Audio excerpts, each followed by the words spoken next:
তারা আওয়ামী লীগের মতোই সংবিধানের দোহাই দিয়ে এই সংস্কার পরিষদের শপথ নেওয়া থেকে বিরত থেকেছে। আমরা খুব স্পষ্ট ভাবে বলেছি, বাংলাদেশে নতুন কোন স্বৈরতন্ত্রের উত্থান আমরা ঘটতে দিব না। উত্থান ঘটতে হলে আমাদের জীবনের উপর দিয়ে সেটা হতে হবে। সংস্কার প্রক্রিয়া বাস্তবায়ন হতেই হবে। যদি সংসদে না হয়, এই লড়াই রাজপথে গড়াবে। যদি সংস্কার পরিষদের সদস্য হিসেবে তারা শপথ না নেয়, তাহলে এই জাতীয় সংসদের আসলে এক আনা মূল্যও নাই। যেদিন শপথ নেওয়া হলো, শপথের প্রথম দিনই আমরা দেখলাম তারা শপথ গ্রহণ করলেন না।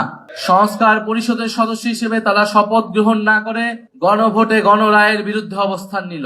যেখানে এই নির্বাচন হয়েছে, গণভোট হয়েছে, গণভোটের যে আদেশ, সে আদেশে স্পষ্টভাবে বলা আছে একই দিনে শপথ নিতে হবে। কিন্তু তারা আওয়ামী লীগের মতোই সংবিধানের দোহাই দিয়ে এই সংস্কার পরিষদের শপথ নেওয়া থেকে বিরত থেকেছে।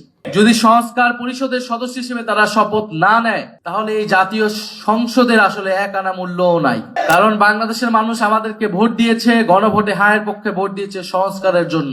এটা শুধু জাতীয় সংসদ হওয়ার জন্য নির্বাচন হয় নাই, এই নির্বাচন হয়েছিল সংস্কার পরিষদ হিসেবে এটাকে কার্যকর করার জন্য। আমরা দ্বিতীয়ত দেখতে পাচ্ছি তারা বিচার প্রক্রিয়ায় হস্তক্ষেপ করলো। তারা কোনো কারণ ছাড়াই, কোনো অভিযোগ ছাড়াই ট্রাইব্যুনালের যিনি প্রসিকিউটর ছিলেন, চিফ প্রসিকিউটর, তাকে সরিয়ে দিলেন এবং বিচারে নানা ধরনের হস্তক্ষেপের কথা আমরা শুনতে পাচ্ছি। যারা ভিকটিম ছিল, যারা সাক্ষ্য দিয়েছে নিজে উৎসাহ থেকে, তাদেরকে নানাভাবে চাপ প্রয়োগ করা হচ্ছে এবং তারা নানান হুমকির মুখে আছে।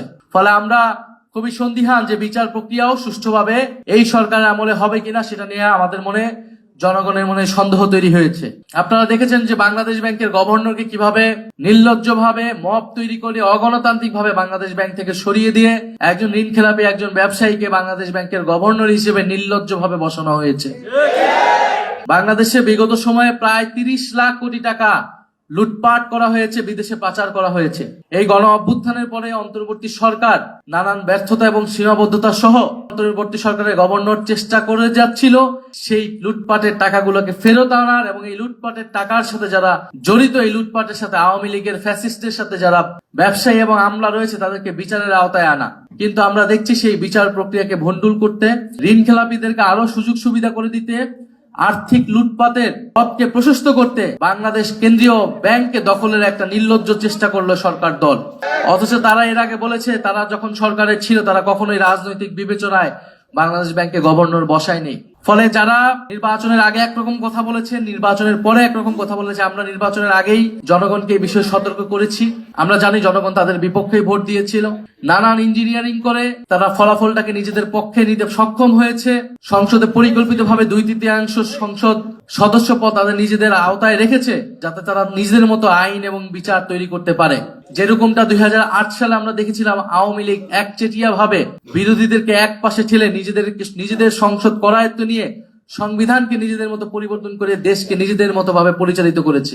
আজকের সরকার দল তাদের কার্যক্রম, আচার আচরণ দেখে মনে হচ্ছে তারা সেই পথেই হাঁটছে। যে আমরা খুব স্পষ্ট ভাবে বলেছি, বাংলাদেশে নতুন কোন স্বৈরতন্ত্রের উত্থান আমরা ঘটতে দিব না। উত্থান ঘটতে হলে আমাদের জীবনের উপর দিয়ে সেটা হতে হবে। ফলে সংস্কার প্রক্রিয়া বাস্তবায়ন হতেই হবে। যদি সংসদে না হয়, সেই লড়াই রাজপথে গড়াবে। আমরা সেই লড়াই রাজপথে গড়াতে চাই না। আমরা চাই, মানুষ ভোট দিয়েছে, যেরকমই ফলাফল হয়েছে আমরা সেটা আপাততকালীন একসেপ্ট করে আমরা সংসদে গিয়েছি। সংসদে আলাপ আলোচনার মাধ্যমে আমরা এগুলার সমাধান করব। কিন্তু সংসদ অবশ্যই সংস্কার পরিষদ হতে হবে। যদি সংস্কার পরিষদ না হয়, সংসদে যদি কথা বলার জায়গা না থাকে, তাহলে সেই লড়াই রাজপথে গড়াবে। আমরা রাজপথের প্রস্তুতি আমরা নিচ্ছি ইনশাআল্লাহ।